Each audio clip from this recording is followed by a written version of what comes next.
نفسي بنور من فؤادي كلما رددت للحق عناني أنت شزر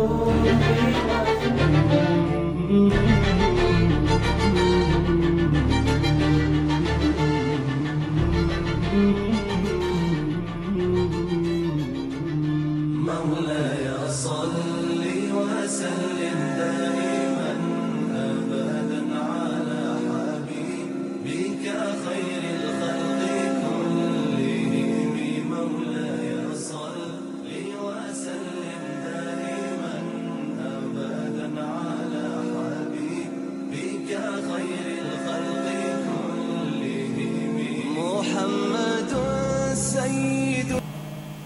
Allah says, من النبيين والصديقين والشهداء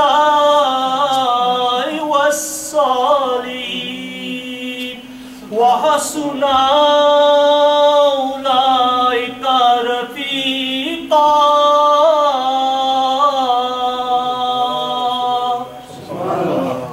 Allah says, who are those people whom I have blessed? Four groups of people. Now I'm not going to go into a discourse about who those people are, but it's just to link back to what I'm saying about people of taqwa. Allah mentions four groups of people. First, the Anbiya alayhimus salam. We don't need to concern ourselves there. We understand. They are the pinnacle and the examples of piety. Then Allah mentions the Siddiqeen, then the Shuhada, and then the Salihin. Now again, there is hikmat and wisdom behind why Allah has chosen to give us this list of people in that order. But al-Mukhtasar, I would like to say to you that those three groups of people are all the awliya kiram. Siddiqeen are those. What's the difference between a Siddiqeen and a Salihin? Siddiqeen, the truthful.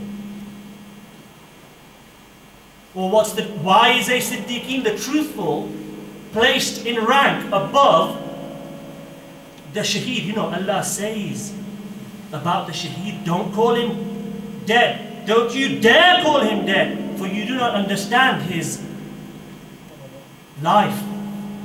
This is the status of a shaheed. Yet the Siddiqeen is placed before that. Why? A shaheed does mushahida of haqq. He does the mushahida and he witnesses the truth. He witnesses Allah when? In the battlefield, before his first drop of blood touches the ground. But who is the Siddiq? The Siddiq is he, that wali kamil, who does mushahida of haqq, who witnesses Allah in this dunya during his lifetime, and he is called the Siddiqeen. Therefore the Siddiqeen, the Shuhada, the Salihin, these are the awliya kiram. And Allah says to us 5 times a day, beg the path of these people.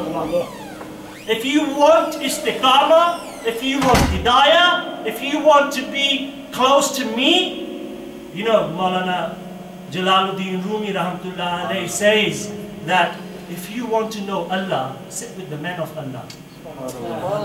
Was this from his own volition? No, Allah is teaching us this in the Quran. You know, oh, it's Masnavi, it's a series of poems, but it is rooted in the Quran and Sunnah. And Allah is teaching us, you want to know me? Find those who know me.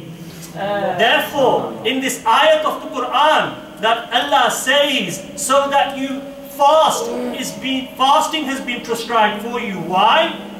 So that you may achieve taqwa. Why? So that you may achieve the station of those people whom I ask you to beg the path of 5 times a day. 5 times a day you beg the path, and Allah is saying, I'll show you a shortcut. Fast.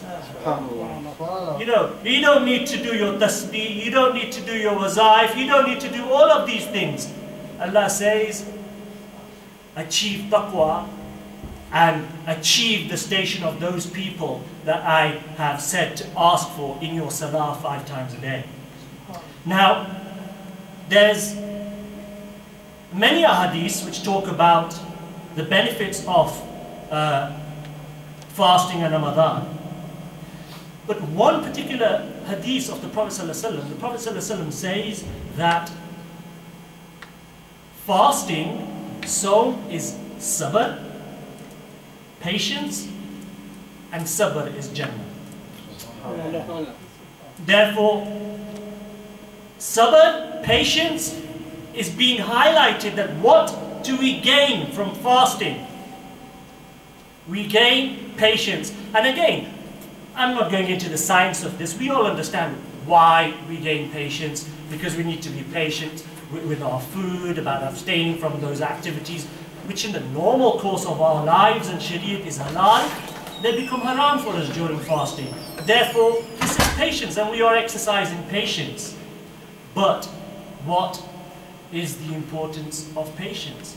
Well, wherever Allah talks about His people, Allah talks about sabr. Allah says in the Quran, Allah says, Istaeenu bis-sabri was-salat, inna Allaha ma'as-sabirin. Allah says, seek help. Now if you want to use the translation of Ibn Arabi, who translate Istaeenu not as help, but uses the word awnun, to see. The common translation is seek help from Allah through sabr and salah. And then Allah confirms His position and says He is with the sabirin, He is with those who are patient. He could have said, I am with the musallin, I am with those who pray salah, because salah was also mentioned in the first part of the ayat. But no, Allah mentions and highlights the status of sabr and says that inna Allaha ma'as sabirin, Allah is with the patient. Therefore, Allah is saying, and Allah and His Rasul give us the same verse and say, Allah, the Prophet ﷺ informs us that fasting gives us sabr. And Allah tells us, Inna Allaha ma'as sabirin, I am with the patient. Now, there are many other points I wanted to highlight, but I am conscious of time, so moving on, I would like to bring to your attention a hadith, Sahih hadith, narrated in Muslim Sharif. And in this hadith, the first part of the hadith is a hadith Qudsi. Does everybody understand what a hadith Qudsi is? Yes. MashaAllah. And the latter part of it is a hadith Nabawi from the Prophet ﷺ. The first part of the hadith, the Prophet ﷺ narrates that Allah says that every action of Ibn Adam, i.e. the human race, all of our actions are for us. Allah says, all the actions of Ibn Adam are for him, i.e. our actions are for us. Our worship is for us, except, Allah says, fasting. And Allah says, this is for me, and I reward it according to my majesty. الصوم لي وأنا أجزى به.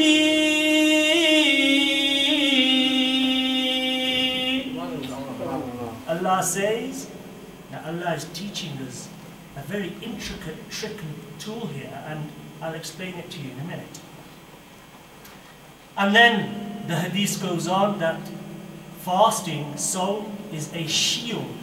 It is protection. And when one of you is fasting, abstain from foul language, abstain from speaking unjustly, unfairly, etc. And if someone comes to curse you or fight with you, say to him, I am fasting, and abstain from that engagement. And then the Prophet ﷺ says, I swear by him in whose hands is the soul of Muhammad ﷺ, that the breath of the faster is sweeter to Allah in scent than musk, which is again a very common hadith you've heard. That's not what I'm going to highlight today. But again, the last part of the hadith, the Prophet ﷺ says that a faster, a person who fasts, has two occasions of joy. What are they? Number one, when he does iftar and he breaks his fast. What is the first one?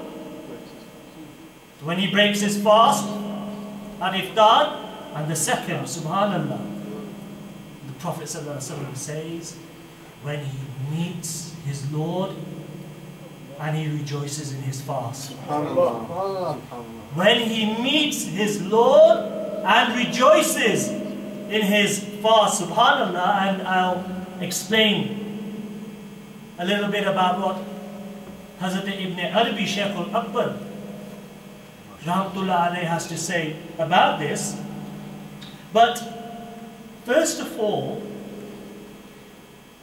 Allah is teaching us that, you know, there's a hadith, I'm not going to give you the details of the hadith. Musa alayhi salam said to Allah, Ya Allah,